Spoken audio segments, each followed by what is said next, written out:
안녕하십니까. 전하태 교수입니다. 이번 시간에는 여러분들과 호소수의 수질 관리에 대해서 공부를 하도록 하겠습니다. 자, 먼저 호수의 수질 관리 중에서 호수의 특징을 한번 살펴보면, 자, 먼저 우리가 호수라는 것은 층을 구별했을 때 가장 위쪽이 표층이라는 표수층이 있죠. 그리고 변온층이라는 수온약층, 그리고 가장 아래쪽에 심수층으로 구성되어 있어요. 그리고 심수층 아래쪽에는 우리가 뻘이라고 해서 침전물층이 존재를 하는 거죠. 자, 따라서 내용상으로 보시게 되면 첫 번째 심수층에 대한 내용이 나와 있어요. 심수층 같은 경우에서는 공기가 들어가기가 상당히 힘들어요. 따라서 심수층에서는 공기가 거의 없기 때문에 미생물 중에서는 혐기성 미생물이 정식이 되는 거죠. 만약에 산소가 존재를 한다고 하면 호기성 미생물이 정식을 할 텐데, 산소가 거의 없는 상태이기 때문에 혐기성 미생물이 정식을 해서 유기물을 분해시켰을 때 혐기성 미생물에 의해서 유기물이 분해되는 거예요.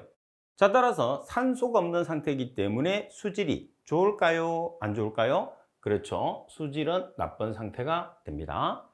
자, 그리고 두 번째, 봄과 가을에는 일정한 방향을 가진 흐름은 없으나 밀도 변화에 의한 수직 운동이 일어난다고 그랬어요. 자, 봄과 가을 같은 경우에서는 우리가 전도 현상이라는 게 일어나죠. 턴오버 현상이라고 그래서 봄 같은 경우에서는 겨울에서 봄으로 가면서 온도가 상승하면서 일어나는 봄전도, 반면에 가을에 발생하는 전도는 여름에서 가을로 넘어가면서 온도가 하강하면서 4도씨가 되었을 때 전도 현상이 일어나죠. 그래서 가을 전도는 온도가 낮아지면서 발생하는 전도 현상임을 우리가 알 수가 있습니다. 자, 내용에 보시면 봄과 가을에는 일정한 방향을 가진 흐름은 없으나 밀도 변화에 의한 수직 운동이 일어난다고 그랬어요. 그래서 그 밀도 변화라는 게 물의 무게에 의해서 이루어진다는 거죠. 자, 따라서 봄과 가을 같은 경우에서는 심수층과 표수층 중에서 4도씨의 물을 가지는 게 표수층이에요.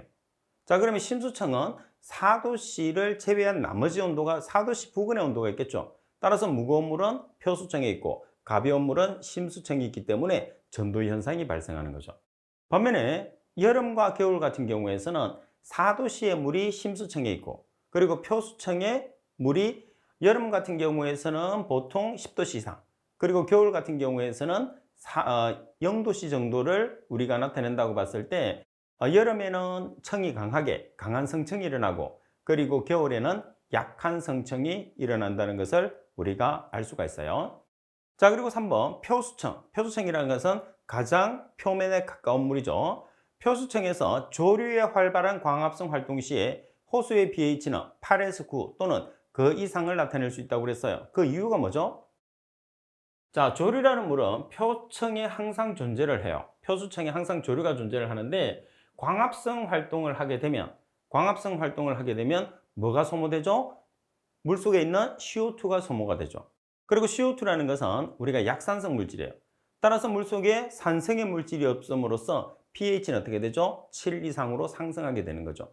따라서 그때 상승하는 호수의 pH는 8에서 9 정도 또는 그 이상으로 올라갈 수도 있다는 그런 뜻입니다. 그리고 4번 수심별 전기 전도도의 차이는 수온의 효과와 용존된 오염물질의 농도 차로 인해서 결과가 결정이 되는 거죠. 자, 그리고 표수층에서 조류의 활발한 광합성 활동 시에는 무기탄소원인 HCO3-나 CO3-를 흡수하고 OH-를 내보내주는 특징을 가지게 됩니다. 자, 그리고 일반적으로 수온 1도씨 상승에 대해서 전도율은 2% 정도가 되고, 자, 그리고 7번이 상당히 중요한 문구인데, 여름 정체 기간 중에서 호수 깊이에 따른 CO2와 DO의 농도 변화를 살펴보면 CO2와 DO 농도가 같은 지점이 존재한다는 게 가장 핵심입니다. 자, 이 내용은 조금 이따가 우리가 그림을 보면서 한 번 더 설명을 드리도록 하겠습니다. 자, 여기서 왜 이제 우리가 같은 구간이 생기느냐 하면, 표수층 같은 경우에서는 O2의 농도가 높아요. 반면에 심수층 같은 경우에서는 CO2의 농도가 높거든요. 그러니까 이렇게 보시면 되죠. 자, 이렇게 했을 때, 자, 표수층에서는 DO의 농도가 높고, 아래쪽에 심수층으로 갈수록 CO2의 농도가 높은 거죠. 그래서 그래프 자체가 DO의 그래프는 이렇게 되고 CO2의 그래프는 이렇게 되는 거죠. 따라서 만나는 지점이 생성이 된다. 좀 위쪽으로 그랬는데 만나는 지점이 생성되게 됩니다. 자, 그래서 7번 같은 경우에서는 여러분들 시험에서 상당히 출제가 잘 된다고 보시면 돼요. 자, 문제 1번에 보시면 호수의 수질 특성에 관한 설명으로서 옳지 않은 것은 가번의 표수청에서 조류의 활발한 광합성 활동 시 호수의 pH는 8에서 9 혹은 그 이상을 나타낼 수 있다. 그 이유는 광합성 작용을 함으로써 물속에 있는 CO2가 소모되기 때문입니다. 나번에 호수의 유기물량 측정을 위한 항목은 COD보다는 BOD와 클로로필 A를 많이 이용한다고 그랬어요. 호수의 유기물을 측정했을 때는 우리가 보통 부영양화 현상과 관계 있는 호수나 그리고 해수 그리고 폐수 같은 경우에서는 BOD를 기준하고 나머지 하천이나 하수 같은 경우에서는 BOD를 기준하게 됩니다. 따라서 정답은 나번이 잘못됐죠.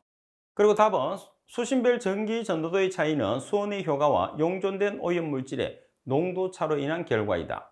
그리고 답은 표수청에서 조류의 활발한 광합성 활동 시에는 무기탄소원인 HCO3-나 CO3- 를 흡수하고 OH-를 내보낸다고 되어 있어요. 따라서 나번이 정답이 됩니다.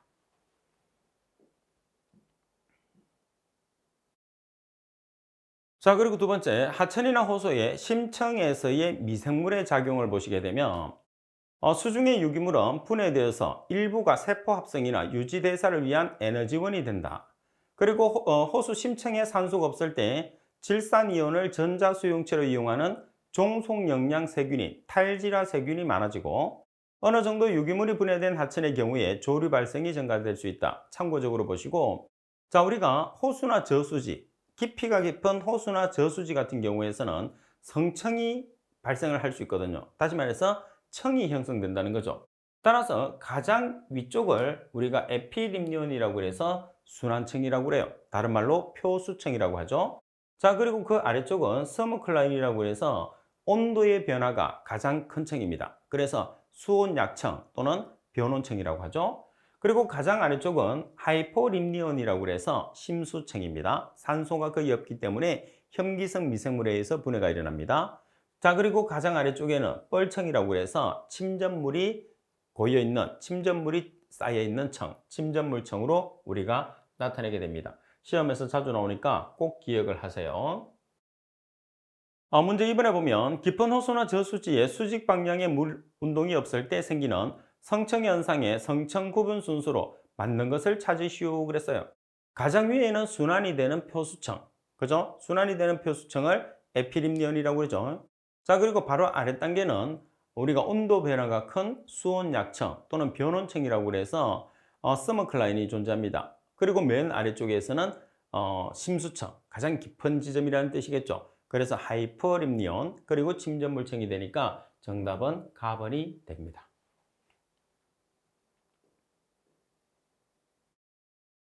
자, 그리고 네 번째 설명해 보시면 호수나 저수지 등의 정체된 수역의 오염도를 BOD 값보다 COD 값으로 나타낸 이유는 조류의 양을 고려할 수 있다고 그랬어요. 그래서 앞에서도 설명을 드린 것처럼 우리가 부영양화에 관계되는, 다시 말해서 부영양화에 관계된다고 하면 호수에서는 녹조 현상, 그리고 해수에서는 적조 현상, 그리고 영양염류가 많이 포함되어 있는 폐수 같은 경우에서는 COD를 기준하고, 반면에 우리가 하수라든지 하천수 같은 경우에서는 BOD를 기준으로 해서 측정한다고 보시면 돼요. 따라서 여기서 우리가 COD 값을 기준으로 하는 이유는 우리가 부영양화 현상 때문이죠. 그래서 부영양화는 조류에 의해서 발생하기 때문에 조류의 양을 고려할 수 있기 때문이다가 되는 거죠. 자, 그리고 두 번째는 성층 및 전도 현상에 대해서 살펴보도록 하겠습니다. 성층 현상이라는 것은 말 그대로 층을 형성하고 있는 것을 성층 현상이라고 그래요. 반면에 전도 현상이라는 것은 턴오버 현상이라고 그래서 물이 뒤집어지는 거죠. 따라서 성층 현상과 전도 현상이 일어날 수 있는 이유는 뭐냐면 물의 밀도가 무거운 물이 있고 가벼운 물이 있겠죠. 따라서 무거운 물을 밀도가 크다. 언제 가장 크죠? 4도씨일 때. 그리고 가벼운 물, 밀도가 작을 때는 가벼운 물, 4도씨를 제외한 나머지가 되는 거죠. 따라서 성층 구조라는 것은 안정한 구조를 뜻합니다. 따라서 무거운 물이 아래쪽에 있어야 돼요. 그래서 주로 무거운 물이 아래쪽에 있기 위해서는 심수층의 물이 4도씨일 때를 뜻하니까 주로 여름이나 겨울이 되는 거죠. 자, 반면에 전도 현상이 일어나려고 하면 무거운 물이 위쪽에 와야 돼요. 그래서 4도씨 물이 표수층에 있어야 되는 거죠. 그래서 주로 봄이나 가을이 되는 거죠. 자, 먼저 1번에 보시면 수온에 따라서 표수층, 우리가 순환층이라고 합니다. 그리고 수온약층, 수온약층은 변온층이라고 해요. 온도의 변화가 가장 심한 층입니다. 그리고 심수층, 이렇게 세 가지 층으로 우리가 나누어지게 됩니다. 표수층, 수온약층, 심수층. 그리고 이번에 보면 하층의 물은 표층으로 잘 순환되지 않고 수직 운동은 상층에서만 국한된다고 그랬어요. 왜 그랬냐면 상층에서만 수직 운동이 일어나는 이유가 뭐냐면 순환층이라는 표수층에서만 우리가 물의 이동이 생기기 때문입니다. 그리고 3번 수온약층은 표수층에 비해서 수심에 따른 온도 차이가 커요. 자, 꼭 기억을 해야 됩니다. 수온약층은 표수층이라는 게 표층, 가장 위에 있는 층이죠. 표층에 비해서 수심에 따른 온도 차이가 크다. 따라서 이 세 가지를 나타냈을 때 표수층이나 수온약층이나 심수층 중에서 온도의 변화가 가장 큰 것은 수온약층 또는 변온층이라는 거, 그리고 순환이 주로 일어나는 층은 표수층이라는 거 꼭 기억을 해 주셔야 됩니다. 자, 그리고 성층현상 및 전도현상은 수심에 따른 온도 변화로 인해서 발생되는 물의 밀도 차이에 의해서 일어난다고 그랬어요. 조금 전에도 말씀드렸죠. 그래서 밀도 차라는 게 물의 무게입니다. 따라서 가장 무거운 물을 가지고 있을 때의 온도가 4도씨이기 때문에 4도씨의 온도가 표층부에 있느냐 아니면 심층부에 있느냐에 따라서 성층 현상이 생기느냐 아니면 전도 현상이 생기느냐를 우리가 판단을 할 수가 있는 거죠. 자, 그리고 5번에 보시면 겨울에는 호수 바닥의 물이 최대 밀도를 나타낸다고 그랬어요. 자, 바닥에서 최대 밀도를 나타낸다는 것은 가장 무거운 물이 바닥에 있다는 소리죠. 그러면 바닥의 물의 온도가 몇 도라는 소리예요? 4도씨라는 소리예요. 그래서 겨울이나 여름 같은 경우에는 바닥의 물의 온도가 4도씨고 표수층의 온도가 여름 같은 경우에는 10도씨 이상, 겨울 같은 경우에는 0도씨 정도를 기준을 하기 때문에 가벼운 물이 위에 있고 무거운 물이 아래쪽에 있게 되는 거예요. 그래서 우리가 성층 현상이 생긴다 이렇게 이야기하죠. 따라서 같은 성층 현상이 생기더라도 강한 성층 현상이 생긴다는 것은 강하게 온도 차이가 많이 나서 4도씨를 기준을 했을 때 표수층에서 온도가 아무래도 온도 차이가 많이 나는 것은 여름이겠죠. 겨울보다는. 겨울은 0도씨를 기준하고 아무래도 여름엔 10도씨 이상을 기준하니까 따라서 강한 성층이 발생하는 계절은 여름철, 그리고 약한 성층이 발생하는 층은 겨울철이라는 거죠. 그래서 여기서 강한 성층과 약한 성층은 역으로 이야기하면 층이 깨어지기가 쉬운 게 약한 성층, 층이 깨어지기가 어려운 게 강한 성층이죠. 그래서 온도 차이가 많이 나면 4도씨를 기준했을 때 표수층의 온도가 4도씨를 기준했을 때 온도 차이가 많이 나면 날수록, 다시 말해서 여름 같은 경우에는 성층이 깨어지기가 힘든 거죠. 언제보다? 겨울철보다. 자, 그리고 7번에 보시면 겨울과 여름에는 수직 혼합이 거의 없어서 정체 현상이 생기며 수심에 따라서 온도와 용존산소 농도 차이가 크고 겨울보다 여름이 정체가 더 뚜렷이 일어난다고 그랬어요. 그래서 그 정체가 일어난다는 것은 안정된 구조를 가진다는 거거든요. 안정된 구조를 가진다는 것은 성층을 형성하고 있다는 소리예요. 따라서 여름이 겨울보다 더 큰 성층을 가진다고 그랬으니까 강한 성층이 여름철, 약한 성층이 겨울철이라고 우리가 나타낼 수가 있습니다. 자, 그리고 8번 호수의 성층 현상은 기후 특성이나 호수의 저수지 용량에 따른 유입주체의 크기, 호수의 크기 등 다양한 환경 인자에 따라서 영향을 받게 돼요. 그래서 지금 5번에서부터 8번까지는 우리가 성층 현상에 관계되는 내용이라고 보시면 됩니다. 자, 그리고 9번에 보시게 되면 봄철 기온이 높고 바람이 약할 경우에서는 성층이 늦게 이루어진다고 되어 있어요. 자, 그 다음에 봄과 가을에는 저수지의 순직 혼합이 활발해서 분명한 열 밀도층의 구별이 없어진다고 그랬어요. 그러면 열 밀도층의 구별이 없어진다는 소리는 우리가 가장 위에 순환층, 표수층이죠. 그리고 수온약층, 그리고 심수층 자체에서 물의 온도 변화가 거의 없다는 소리예요. 자, 거의 없지만은 우리가 봄이나 가을 같은 경우에서는 표수층의 온도가 4도씨예요. 그러면 심수층의 온도는 4도씨보다 크거나 작기 때문에 밀도가 무거운 물은 표수층에 있고 밀도가 가벼운 물은 아래쪽에 있는 거죠. 그래서 수면 위를 지나가는 수면풍에 의해서 물이 뒤집어지는 거죠. 위에 표면에 있는 물이 아래쪽으로 가고 바닥에 있던 물이 위쪽으로 오르는 전도 현상이 일어나게 되죠. 그 전도 현상을 우리가 턴오버 현상이라고 그러는데 이 전도 현상은 봄과 가을에 발생해요. 자, 그렇지만은 봄철에 발생하는 전도 현상과 가을철에 발생하는 전도 현상은 엄격하게는 서로 달라요. 왜 그러냐면 표수층에서 4도씨에서 발생하는 것은 맞지만은 봄철 전도 현상이라는 것은 겨울에서 봄이 되면서 4도씨가 되거든요. 그러면 겨울이 온도가 높고 봄이 온도가 높으니까 온도가 상승하면서 4도씨가 되는 거예요.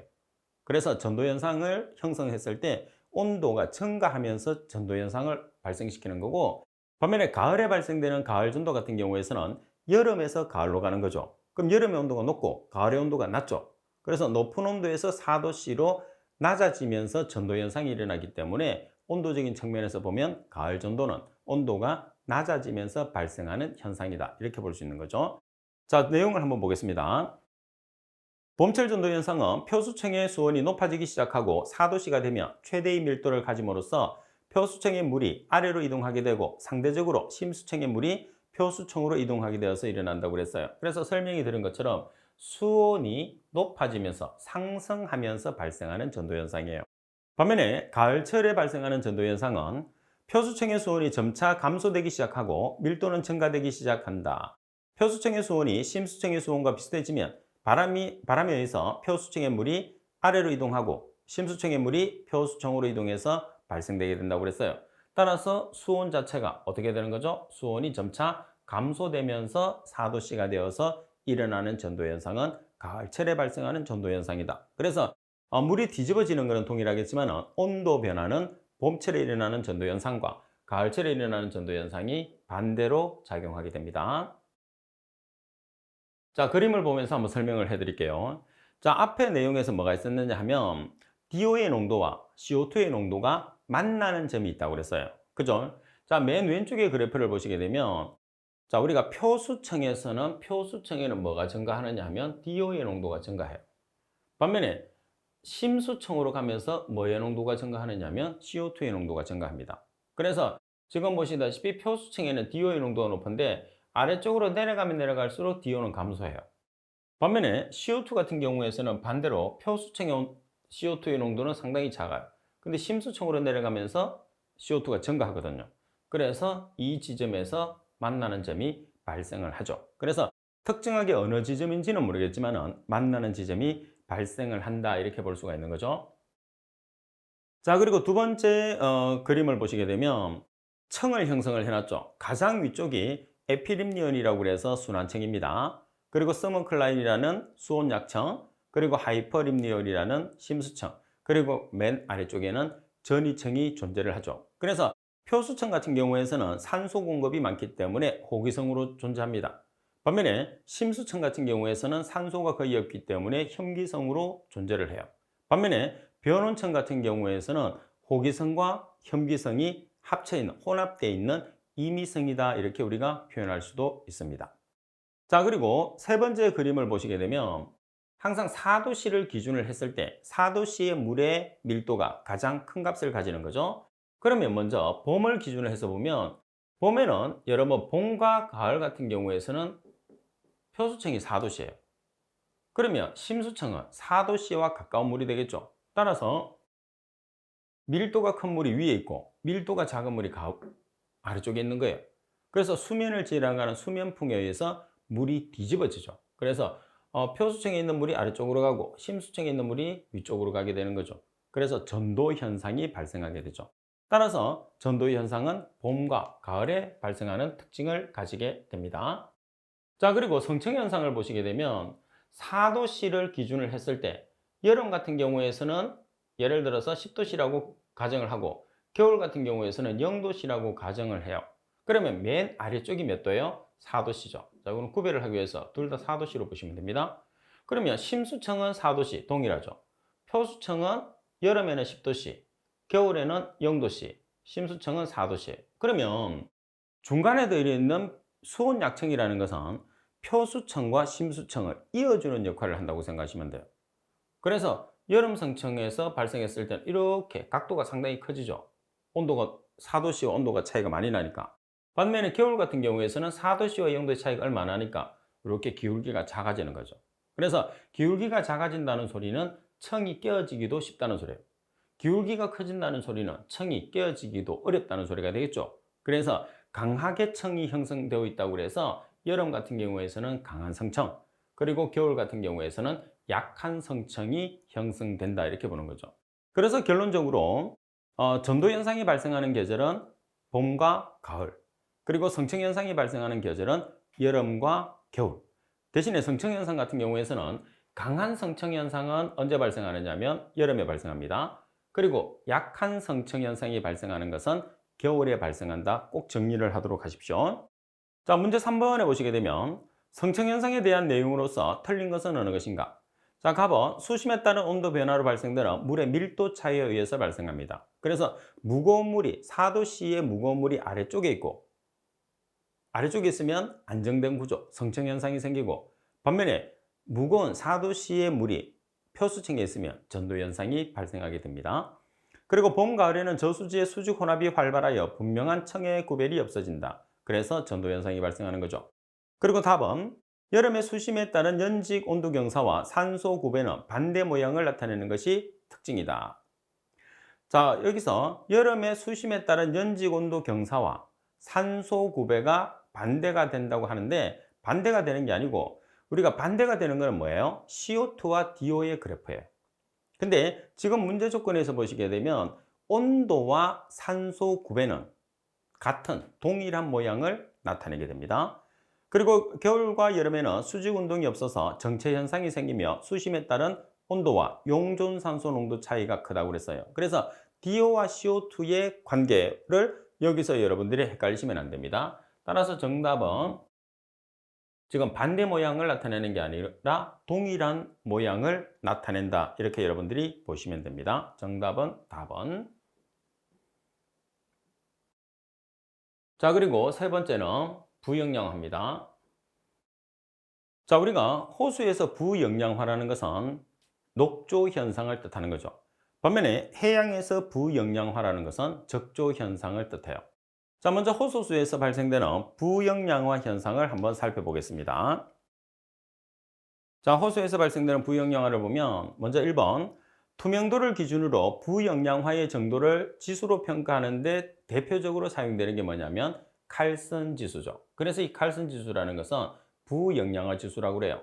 따라서 부영양화 지수는 인부하 모델인 본렌 와이드 모델과 피엽록소 모델인 사카모토 모델 두 가지가 가장 대표적이에요. 그래서 인을 기준을 하느냐 아니면 인과 엽록소를 기준을 하느냐에 따라서 본렌 와이드 모델과 사카모토 모델 두 가지로 우리가 구별을 하게 됩니다. 자, 그리고 3번은 우리가 부영양화 일어나는 것을 표현을 하는 건데 특정 조류의 이상적인 번식으로 불꽃 현상이 일어나며 한 번 발생하며 수일 사이에 급격히 소멸되는 특징을 가지죠. 자, 여기서 불꽃 현상은 수화의 현상이라고 하며 특정 수역에서 조류가 대량 정식해서 물색을 변화시키는 현상을 우리가 부영양화 현상이라고 합니다. 자, 그리고 부영양화 급속히 진행되면 호수는 가속적으로 얕게 되고 결국 늪지대로 변한 뒤 소멸되는. 그래서 우리가 정상적인 호수에서 부영양화가 생기고 부영양화가 계속적으로 진행되면 늪으로 변해서 호수 자체가 없어지게 되는 그런 형태를 뜻하게 됩니다.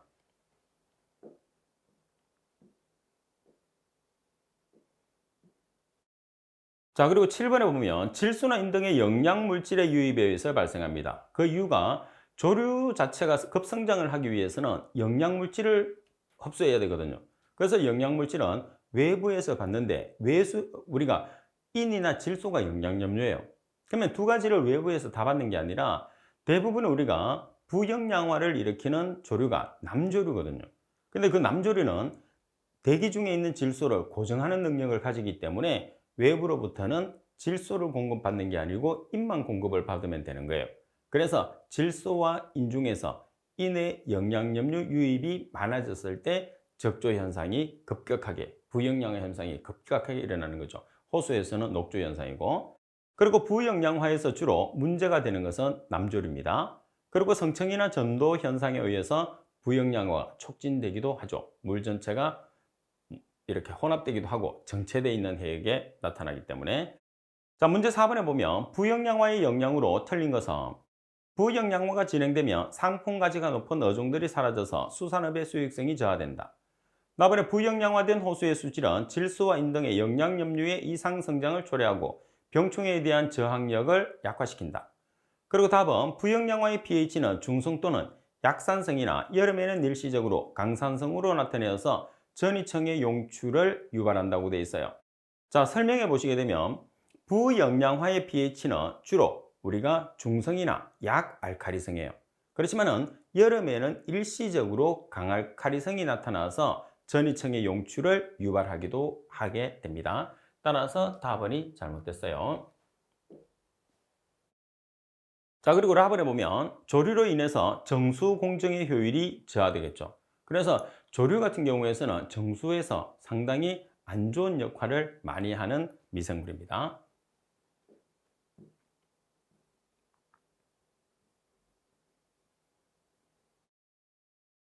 자, 그리고 두 번째 보시면 부영양화 진행된 상수원을 한번 보겠습니다.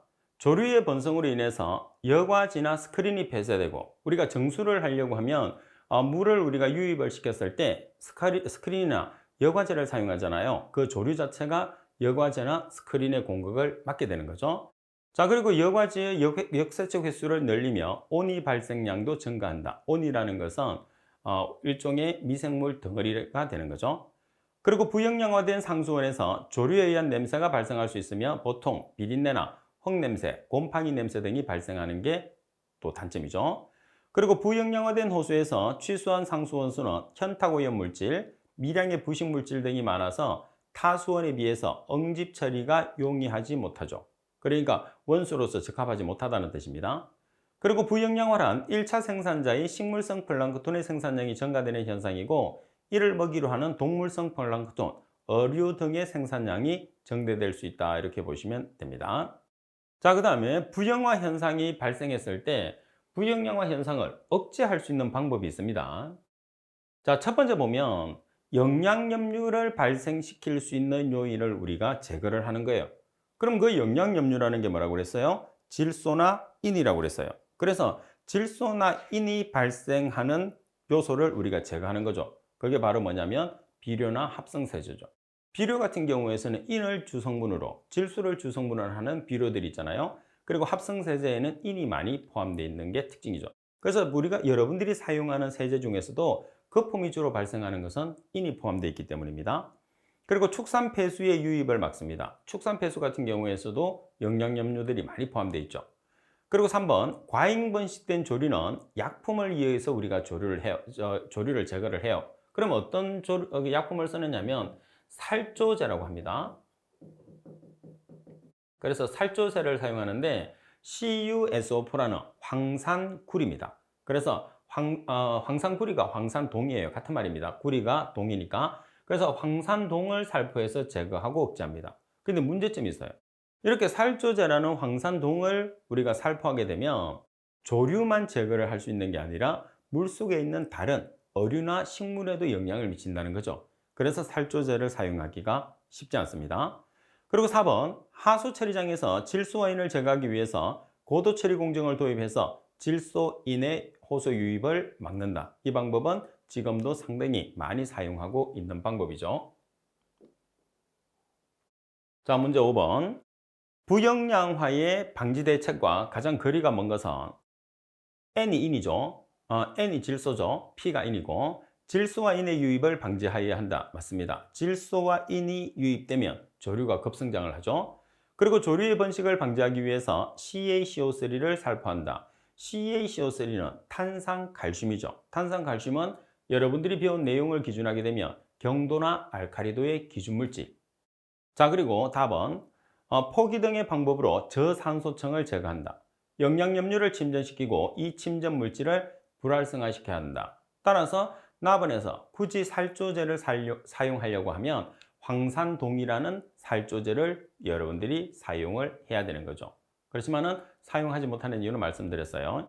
그래서 우리가 주로 그 TV상에서 보시게 되면 적조 현상이나 녹조 현상이 발생했을 때, 좀 이렇게 특히 이제 그 양식을 하는 양식장 주변에 그 부영양화 적조 현상이 발생했을 때 뭐를 많이 살포하죠? 어류에 피해가 되지 않게끔 황토를 많이 뿌리죠. 그래서 그 황토 속에 보면 알루미늄이 있어요. 따라서 알루미늄을 통해서 응집을 시켜서 제거하기 위해서 황토를 뿌리는 경우는 있는데, 살조제를 뿌리는 것은 상당히 조심을 해야 돼요. 만약에 양식장에서 조류가 발생했다고 해서 살조제를 뿌리게 되면 어류까지 피해를 받는 문제점을 가진다는 것을 꼭 기억을 해야 됩니다. 자, 이번 수업은 이것으로 마치도록 하겠습니다. 수고하셨습니다.